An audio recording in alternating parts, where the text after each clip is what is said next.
చిన్నదాన్ని బడికాడ దించిరాపో. నాకు పొలం కానే పని ఉంది, నువ్వు పోయి దోలేసి రాపో. అయ్యో గట్లా పడుతుంది.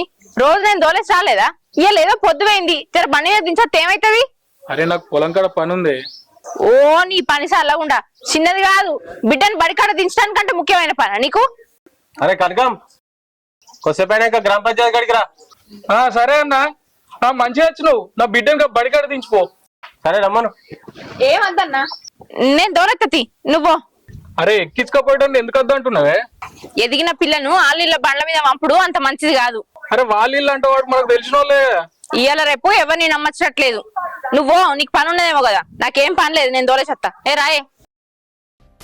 చెప్పింది గుర్తుకుంది కదా బిడ్డ, ఎట్లా అయితే బడికి పోతున్నావో గట్లనే ఇంటికి రావాలి, సరేనా? ఏ దోస్తుల ఇంటికి పోవద్దు. సరే అన్న. మళ్ళా సాయంత్రం నేను గాని నాన్న గాని బడికాడికి వచ్చుడు ఆలస్యం అయితే ఎవరు బండి మీద రావద్దు. ఆలీళ్ళు చెప్తారు మీ అమ్మ నన్ను దోలింది, మీ నాన్న నన్ను దోలిండని.